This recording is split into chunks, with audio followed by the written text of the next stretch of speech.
Assalamualaikum warahmatullahi wabarakatuh. A. Pengertian penciptaan manusia dalam Al-Quran. Dalam Al-Quran, kata penciptaan disebut dengan kholaqa yakhluqu kholqon, yang memiliki arti secara bahasa membuat, menciptakan, mengukur, dan memperhalus. Sedangkan kata manusia dalam Al-Quran disebut dengan an-nas, yang memiliki arti manusia. Manusia diciptakan Allah dari dua unsur, yaitu jasmani dan rohani. B. Penciptaan manusia menurut Al-Quran dan sains. 1. Fase tanah. Asal mula kejadian manusia yakni berasal dari saripati tanah, sebagaimana yang telah dijelaskan dalam surat Al-Mu'minun ayat 12, bahwa sesungguhnya Allah telah menciptakan manusia dari suatu saripati berasal dari tanah.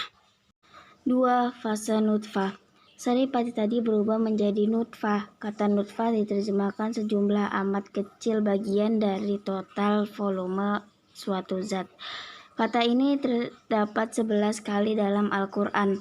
Kata tersebut berasal dari kata kerja bahasa Arab yang berarti jatuh, bertitik atau menetes, yang berasal dari akar kata yang berarti mengalir. Nutfah dalam bahasa Arab berarti sejumlah kecil atau sperma, dengan kata lain sejumlah sangat kecil cairan, yang merupakan arti kedua kata tersebut, yaitu setetes air. Nutfah dibagi menjadi 3 macam, di antaranya A. Nutfah laki-laki. Dalam surat Al-Qiyamah ayat 37-39 telah dijelaskan bahwa manusia dahulu berasal dari mani yang ditumpahkan ke dalam rahim. Kemudian mani itu menjadi segumpal darah. Lalu Allah menciptakannya dan menyempurnakannya. Lalu Allah menjadikan daripadanya sepasang laki-laki dan perempuan. Kemudian ilmu sains menjelaskan sperma terdiri dari 23 kromosom, di mana satu kromosom menentukan jenis kelamin embrio, atau dalam bahasa yang lain disebut hemikromosom. B. Nutfah wanita. Di dalam Al-Quran, nutfah wanita sendiri tidak disebutkan secara jelas, namun nutfah tersebut dapat disimpulkan dari nutfah amsaj, yang merupakan campuran antara nutfah laki-laki dan wanita. Nutfah laki-laki dan perempuan sama-sama dipancarkan, dan dari nutfah inilah Allah menciptakan anggota-anggota yang berbeda, perilaku yang berbeda, serta menentukan pria dan perempuan. Dari nutfah pria akan terbentuk syaraf, tulang, dan otot, sedangkan dari nutfah perempuan akan terbentuk darah dan daging. C. Nutfah amsaj. Dalam surat Al-Insan ayat 2 telah dijelaskan bahwa sesungguhnya manusia diciptakan dari tetes mani yang dicampur, atau nutfah amsaj. Ayat tersebut sejalan dengan embriologi manusia, yaitu proses ovulasi dan penetrasi sperma. Ovulasi adalah proses terlepasnya sel ovum dari ovarium sebagai akibat pecahnya folikel yang telah masak. Sedangkan sperma setelah dipancarkan dari penis ke vagina akan bergerak sendiri menuju oosit yang keluar dari tuba falopi. Rahim dibagi menjadi 3 lapisan, yaitu A. Endometrium, B. Myometrium, C. Perimetrium. 3. Alaqah. Dalam surat Al-Mu'minun ayat 14 dijelaskan bahwa air mani menjadi alaqah atau segumpal darah. Kata alaqah dari sisi bahasa Arab bermakna 3, yaitu lintah, sesuatu yang tergantung, dan segumpal darah. Alaqah bermakna sebagai lintah. Ini adalah deskripsi yang tepat bagi embrio manusia sejak berusia 8-23 hari. Ketika menempel di endometrium pada uterus, serupa sebagaimana lintah menempel di kulit.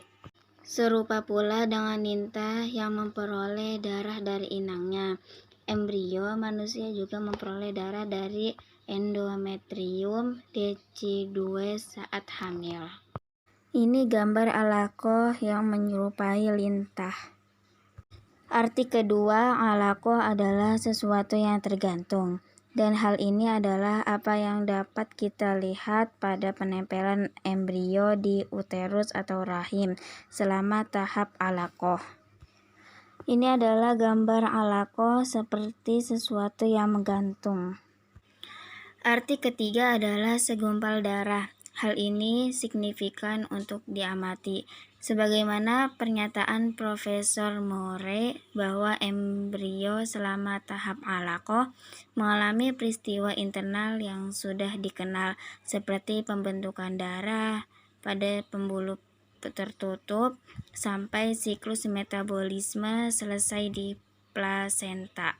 Selama tahap alaqah, darah ditangkap di dalam pembuluh tertutup, dan inilah alasan mengapa embrio memiliki penampakan seperti gumpalan darah. Ini adalah gambar alaqah seperti segumpal darah. 4. Mudghah.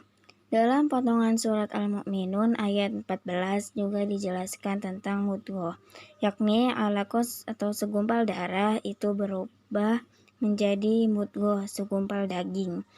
Kata mudghah bisa bermakna segumpal daging dan bisa juga bermakna sesuatu yang dikunyah.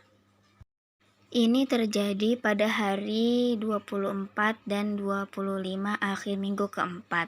Embrio manusia tampak seperti gumpalan daging atau sesuatu yang dikunyah. Penampakan seperti bekas kunyahan menunjukkan somit yang menyerupai tanda gigi. Somit merepresentasikan permulaan primordial dari vertebrae atau bakal tulang belakang, seperti pada gambar ini. 5. Tulang dan daging. Dalam potongan selanjutnya dari surat Al-Mu'minun ayat 14 dijelaskan bahwa segumpal daging itu menjadi tulang belulang yang kemudian dibungkus dengan daging. Kemudian hal itu menjadi makhluk yang berbentuk lain. Ayat tersebut mengindikasikan bahwa setelah tahapan mudghah, tulang belulang dan otot terbentuk.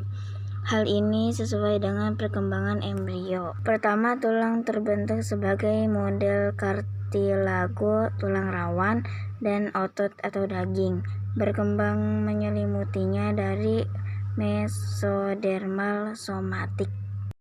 Hal ini bisa mengacu pada manusia yang masih berupa embrio yang terbentuk di akhir minggu ke-8.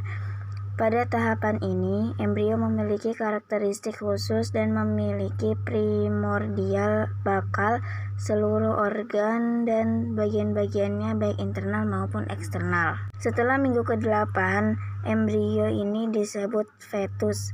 Hal ini menjadikannya sebagai makhluk yang baru yang berbentuk lain.